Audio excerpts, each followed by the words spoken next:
Ghost Academy by E.C. Farrell, and we are on Chapter 9. Rafe shifts back into human form as we head toward the wreck, a grin immediately springing onto his face. Wow, that was wild. Fists in my pockets, I scuff the heels of my boots against the floor, calculating the right way to ask my question. In the end, I just spit it out. Did that bother you, though? I mean, she's right. I don't remember specifics about my life, but I do remember hearing that some shifters are treated like crap. Was it? Hooking an arm around my shoulders, Rafe cuts me off with a gentle hip check. Don't worry about it. Yeah, some soups push us around, look down on us. But that doesn't mean I'm not going to shift or play fetch. He bumps me again. I take a deep breath of his cedar scent, surprised at how strong his arm feels. Though he isn't exactly scrawny, I hadn't pegged him right off as particularly strong. Another stupid assumption. Those flannel shirts are hiding a whole lot of muscle. Plus the hugs all kinds of nice. I hadn't realized how much I missed this kind of touch. Warmth scatters through me like tiny droplets from a summer rain. It's a very odd feeling considering how cold he actually is. Two distinctly opposite sensations colliding all at once. Heat coasts up my neck as my brain dives deep into the gutter. Snapshots of arms and legs tangled between sheets. The pressure of muscle against muscle. The heat of skin against skin flash across my memory and through my being. They're only short bursts, but they again bring the question of interpersonal relations to my mind. Not only about what they looked like while I was alive, but also what that might look like in the afterlife. Now that we're dead, just how far can we go? Though I will say that if you start trying to train me to roll over or some such nonsense, Rafe says, we might have to have words. I'll be sure to avoid that. Maybe we'll just stick with playing dead. I chuckle, trying to mentally sidestep my inappropriate thoughts. Is it easier to be in fox form? Rafe shrugs. In some ways, yeah. I can see better, hear better, move faster. When I first died, it was a whole lot easier. He trails off. You'll have to tell me about it sometime. When he tenses, I squeeze his ribs, wiggling a knuckle in between them until he snickers. Only when you're ready. Maybe it'll help me remember my death. Rafe grins. It's slightly lopsided and completely adorable. I can almost see the fox underneath. If it'll help. And promise me you'll tell me if I do happen to do something stupid and offensive. Rafe hip checks me again. Deal. I grin and dig my knuckle into his side a little more. He snickers and shuffles away from the attack, then falls back into step with me. As we're crossing the field toward the rec center, I consider bringing up my mission to discover what happened to Haya's roommate, Erin. I need to take advantage of our privacy while I can. So, I think something weird is going on. It's a clunky opener, but gets my point across well enough. Rafe stuffs his hands into his pockets of his jeans. What do you mean? I mean, everybody keeps avoiding my questions about Erin, my roommate's former roommate. Oh yeah, Rafe stops in the middle of the grass, rubbing the back of his neck. Haya and Kaz did both get weird about that. Then Landon's whole speech about getting twisted. Think that's what happened to her? Maybe. I sure hope not.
surrounded by a handful of battered couches. There's another set of doors on the other side of the room labeled fields, which I assume means something like a baseball diamond or tennis court. Some students hover in midair, tossing or kicking balls back and forth, while others lounge on the couches. A small crowd cheers as a pair of boys with pointy ears battle it out on the ping pong table. Fae don't usually hang with other soups, but I guess death is the ultimate equalizer. Yasmin is already in one corner bumping a volleyball with another girl. I guess everything in here's spelled as well. Haya sits on a couch behind her, scribbling furiously on what looks like graph paper, pausing occasionally to type something into her calculator. Both are wearing casual clothes suited to some kind of physical activity. For about 2 seconds, I feel grumpy about the fact that I'm still in a pair of jeans. Then I remember our handy little ghost trick. I pause and squint my eyes shut, conjuring up something easier to move in. Rafe laughs. Nice outfit. I give a little spin, lifting into the air to show off a pair of multicolored leggings and a gray tank top with the phrase, "I'm here, but I'm going to complain the whole time." It's insanely comfortable, and I feel much more prepared to attempt all of the sporty things. Based on this phraseology and my aversion to this whole idea of catching and throwing things, I'm guessing that this outfit is as close to athletic as I'll ever get. Why, thank you. I smile at Rafe. You don't look so bad yourself. Understatement of the century. Those athletic shorts show off strong legs he must use for some specific sport, and that t-shirt follows the curve of his shoulders to perfection. It would be highly inappropriate to run my hands over them, but all I can think about is finding an excuse to do so. Messy hair falls into his dark eyes, and then that grin lights up his whole face as he gives me another little hip check. Yasmin waves at me with a bright grin on her face. "Hey, Rafe, Billy." She bumps the volleyball in my direction. Before it even reaches me, I know what's going to happen. I bat at it like some kind of deranged cat. It bounces off my flailing hands and rolls to the other side of the gym, accompanied by a chorus of laughter. "Sorry," Yasmin says, chasing after it. "Guess you weren't a volleyball player in your former life." "How dare you make fun of my very special technique," I laugh, glad when she decides not to test my volleyball skills again. Yasmin giggles and bumps it back to the other girl. "I'm so sorry. A most poor assumption." "Ever play soccer?" Rafe asked me. I shrug, not sure, but willing to give it a try. Though if what just happened 2 seconds ago is any evidence, I kind of doubt it. Yasmin bumps the volleyball in the air a few times before passing it back to her friend. Never know until you try. Nothing ventured, nothing gained. You sound like one of those cat posters. I laugh a little, watching as Rafe scoops a black and white ball out of the ball locker. He dribbles it a few times off his knees. On the third bounce, he bumps it with his head, then catches it on top of one of his shoes where it balances perfectly. If possible, his grin brightens even more, and he throws me a wink. I cross my arms. Show off. Guilty. He pops it up again, then kicks it gently in my direction. Like the incident with the volleyball. I know this isn't going to end well. I miss it with the side of my foot and instead hit it with the heel, sending it off in a weird direction and forcing Rafe to run after it. He chuckles and dribbles it back to our little corner. "Sorry," I say. "Guess I don't play soccer either." Rafe bounces the ball off his knees again. "Not yet." He wiggles his brows. "I could teach you." "You sure you want that headache?" I feel in my bones that this is not where my athletic skill lies. One of his brows arches, though he doesn't lose a second of concentration on his mad ball skills. "What do your bones say about what your athletic prowess does lie?" Tapping my jaw with a finger, I consider the question just as someone shouts, "Heads up." I spin around in time to see a football flying right at my face. Pure instinct kicks in. I catch it inches before it flattens my nose. Like my first night at Locklear, images from a memory play through the room. I run across a yard after a little boy holding a bright orange football. He giggles when I grab him around the waist, squealing laughter as I tackle him onto the grass, pulling him to my chest as I roll. A hand touches my shoulder and a gasp pulls me away from the images before I can dig into them the way Miss Alvarez suggested. I look up at Rafe. He's blinking at the space where my memories just played out, lips parted in what I think is surprise. What's wrong? I think Rafe runs a hand through his hair. I think I just saw your memory. My brows pop up. Me running around with a little kid playing football. Rafe nods. As soon as I touched you, I caught the very end of it. Sorry, by the way, I definitely didn't mean to snoop. I mean, it was totally rude. I poked his ribs and he grins. But I guess I can forgive you because that's a pretty epic discovery. I'll have to ask Kaz if that's a thing. Ask me if what's a thing. Rafe and I turned to find Kaz a few feet away. Definitely not dressed to do sporty things. Can ghosts share life flashes? I ask, rolling the football between my hands. Brow furrowed, Kaz rubs his jaw. It is possible, though. It usually takes a lot of practice and concentration to get it right. Why? I glance at Rafe.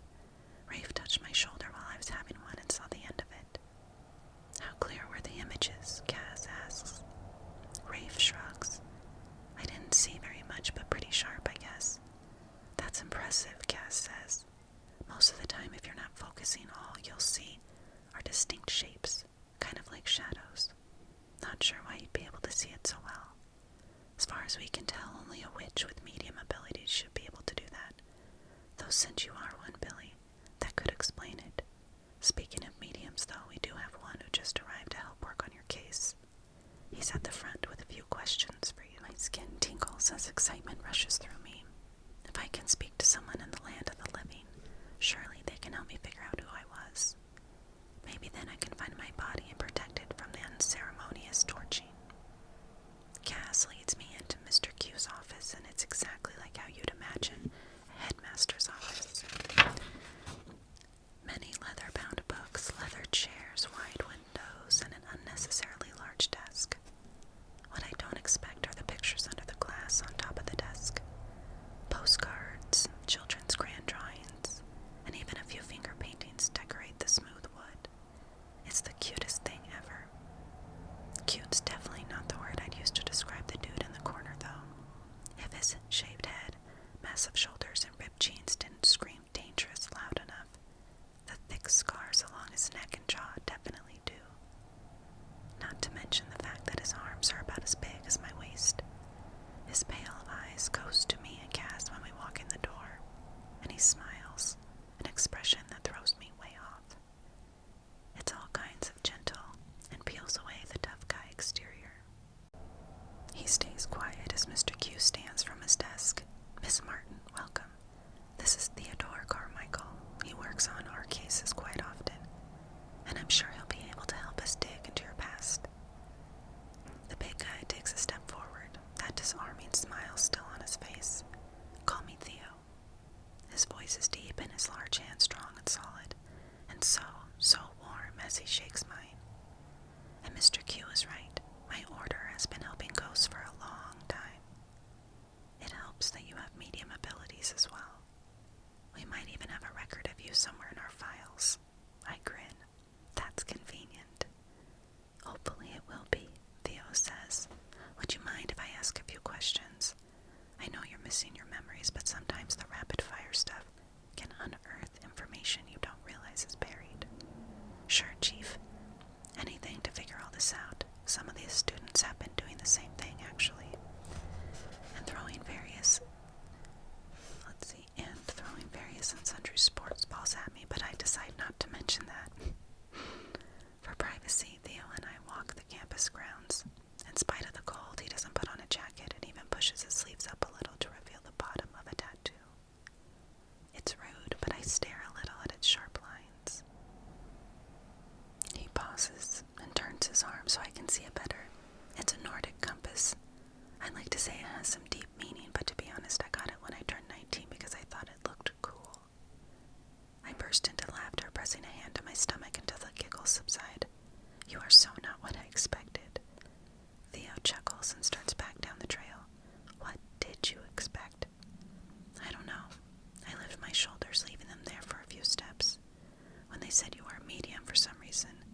assumption, Theo says, hooking his thumbs in his belt loops.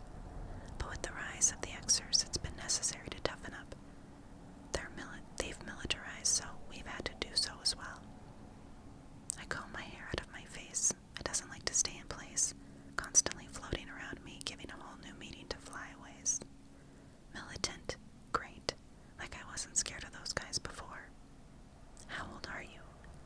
The question, which catches me completely off guard, sans preamble, totally works as the information dumps right out of my mouth. 17. My birthday's May 30th. I grin. Hey, that's pretty cool. Distracts from my newly developing exertere too. It helps if you're trying not to think too much, Theo says. Sometimes that just trips you up. I hop over a fallen tree branch, scaring the crap out of a squirrel.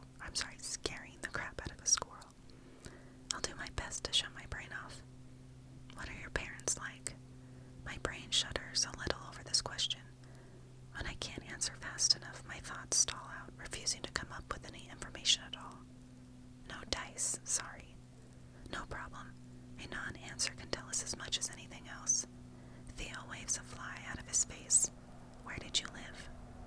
Right outside of Dallas, Texas. Nice. I have family in that area too.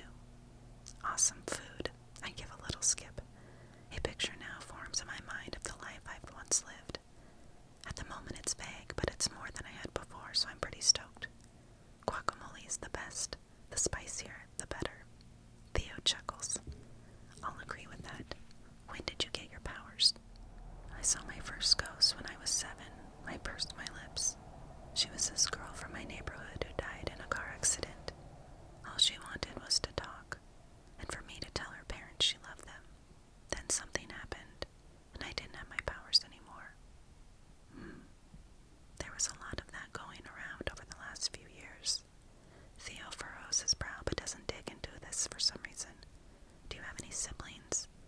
I pause, throat tight, grinding my knuckles into the bottom of my pockets, as another light flash dances across the grass in front of me. A small bedroom with glow-in-the-dark stars on the ceiling, and toy trucks littering the floor. The little boy sitting in the middle of them smiles, revealing missing teeth. Freckles dust his entire face. He hops up and runs for me. Tears sting my eyes as the memory of his hug collides with my spirit. 2. A sister, but I can't remember her name, and a little brother. Cody. He died too. Before or after you died. My throat is clenching so tight I can barely speak, but it's too important to stay quiet. Before. I talked to him after it happened, but I press my fingers against my pounding temples. Pain pinches the back of my neck, and I grimace. I can't remember. It's like there's a wall between me and this particular memory. I try grasping for any hint leaning into the way Mrs. Alvarez told me to, but it doesn't budge, and all the straining just adds to my headache. It's okay, Theo says, don't push too hard. That won't help you remember. Easy for him to say. He knows right where his big shouldered body is. This thought makes me smile a little, relieving some of the pressure in my skull. Why would some memories be harder for me to find than others? There are lots of reasons why some are more resistant to come to you. Theo crosses his arms, which just makes his biceps bulge even more. Sometimes it's for your protection. The memory's a difficult one, and you may not be ready to deal with it yet. Like, I swallow, a super violent death. Theo nods. Other times there's magic involved. Usually that only happens if whatever spell they're trying to use goes wrong. This makes things even trickier because only the witch involved can give you those memories back. Which stinks because, again, it only happens if said witch bumbles what they were trying to do in the first place. It could be intentional, but most witches don't have a reason to remove a ghost's memories. I press my fingers to my temples. Great, more complications. Resisting a spiral, I twist my hair between 2 fingers until they hurt, then force a smile on Theo. He crosses his arms. It's a garbage